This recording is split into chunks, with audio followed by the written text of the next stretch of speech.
Bismillahirrahmanirrahim. Assalamualaikum warahmatullahi wabarakatuh.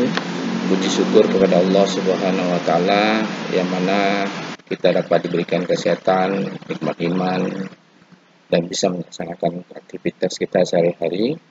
Dan tak lupa pula kita panjatkan salawat dan salam kepada Nabi besar Muhammad SAW dengan mengucapkan Allahumma sholli ala Muhammad wa ala ali Muhammad. Yang saya hormati dan saya cintai mahasiswa, khususnya mata kuliah Hukum Lembaga Keuangan dan Bisnis Syariah, baik dari A1, A2, A3, A4, B1, B2, B3, yang pada hari ini akan saya bahas materi keempat terkait mengenai perbankan syariah.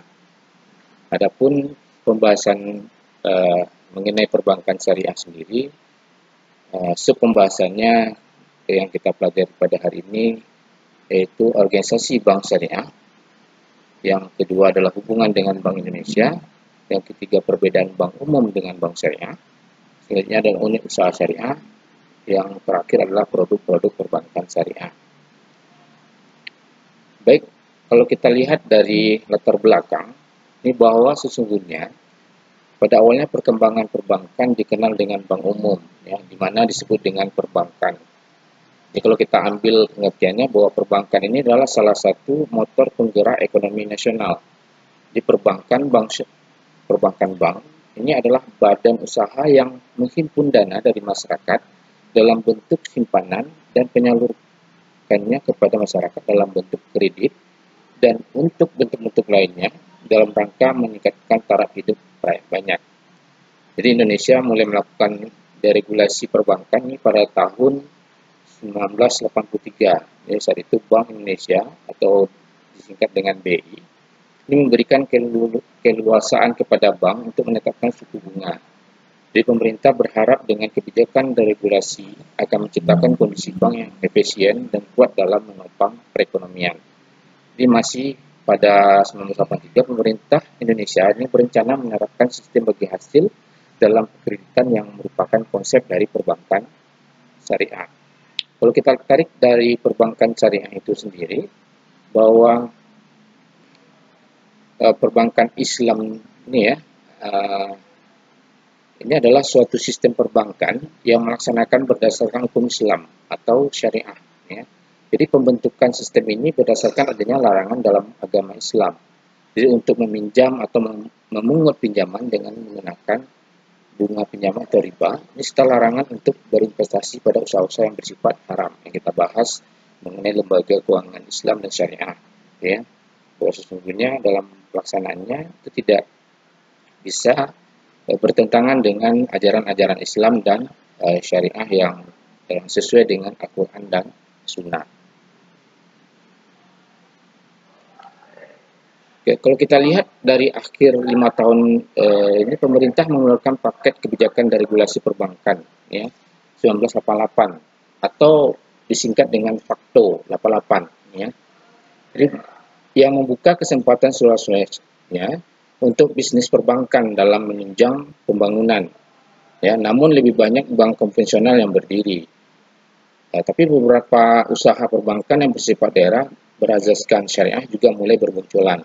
Ya, Majelis Ulama Indonesia atau MUI pada tahun 1990 ini membentuk kelompok kerja untuk mendirikan Bank Islam di Indonesia. Jadi pada tanggal 18 sampai 20 Agustus 1990, ini Majelis Ulama Indonesia atau MUI ini menyelenggarakan lokakarya bunga bank dan perbankan di Cisarua Bogor pada itu di Jawa Barat ya. Jadi hasil lokakarya tersebut kemudian dibahas lebih mendalam dalam musyawarah nasional keempat, yaitu pada Majelis Ulama Indonesia itu di Jakarta dari tanggal 22 sampai 25 Agustus 1990 yang menghasilkan amanat bagi pembentukan kelompok kerja pendirian Bank Islam di Indonesia.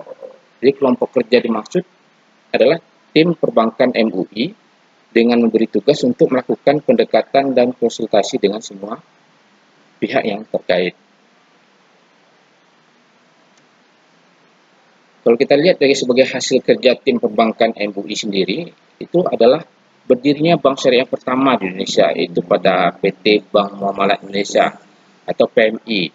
Ini yang sesuai akte pendiriannya berdiri pada tanggal 1 November 1991. Ya, cikal bakal pertama sekali bank syariah terbentuk, dan ini pun dijalankan oleh Bank Muamalat Indonesia atau PMI pada tahun 1991. Jadi sejak tanggal 1 Mei 1992, Bank Muamalat Indonesia ini resmi beroperasi dengan modal awal sebesar 106.126.382.000, ya. Jadi pada awal masa operasinya, keberadaan bank syariah belum mendapat perhatian yang optimal dalam tatanan sektor perbankan nasional, ya, dikarenakan baru berdiri dan sistemnya belum diketahui oleh masyarakat banyak. Tapi dalam cikal bakalnya ini menjadi tolak ukur dalam berdirinya perbankan-perbankan syariah yang sampai saat ini berkembang di Indonesia.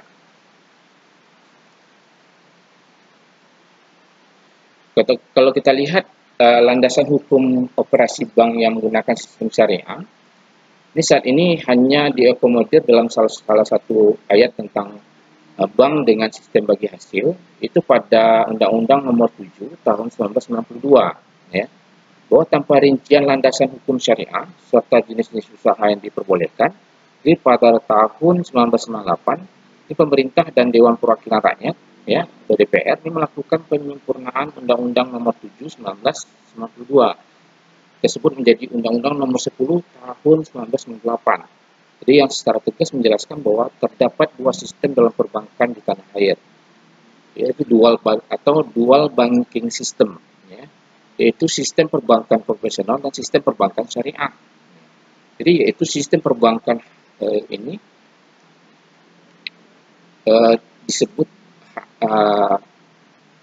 disambut hangat oleh masyarakat perbankan, yang ditandai dengan berdirinya beberapa bank Islam. Ya, ini adalah Bank IFI, Bank Syariah Mandiri, Bank Niaga, Bank BTN, Bank Mega, Bank BRI, Bank Bukopin, BPD Jabar, dan BPD Aceh, ya, Bank Kreditan daerah yang dimiliki oleh Jawa Barat dan Aceh, ya, yang berkembang dengan sistem prinsip syariah.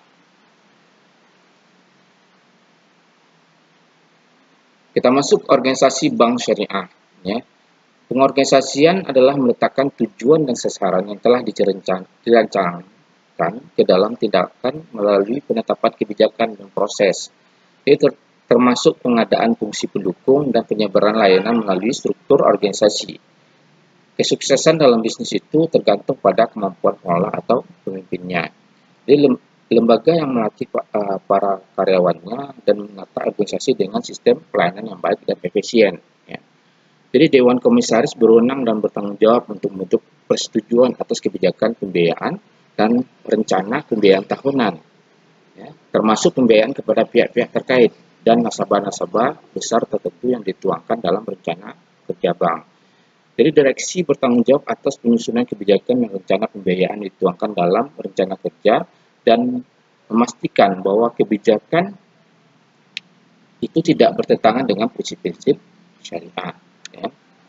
Kalau kita lihat dalam struktur organisasi, bahwa bank syariah dapat memiliki struktur yang sama dengan bank konvensional, misalnya adalah hal komisaris atau direksi, ya. Tetapi unsur yang amat membedakan antara bank syariah dan bank konvensional adalah keharusan adanya Dewan Pengawas Syariah, ya, di dalam bank syariah tersebut yang bertugas mengawasi operasional bank dan produk-produknya agar sesuai dengan garis-garis syariah dan tuntunan berdasarkan Al-Quran dan Sunnah, ya.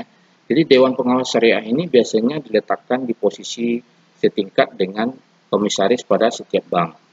Jadi hal ini untuk menjamin efektivitas dari setiap opini yang diberikan oleh Dewan Pengawas Syariah. Karena biasanya penetapan anggota Dewan Pengawas Syariah ini dilakukan oleh rapat umum pemegang saham, ya, setelah para anggota Dewan Pengawas Syariah itu mendapat rekomendasi dari Dewan Syariah Nasional. Ini rapat umum pemegang saham ini adalah yang selanjutnya disebut dengan RUPS, ya, adalah organ persero yang memegang kekuasaan tertinggi dalam persero dan memegang segala wewenang tidak diserahkan kepada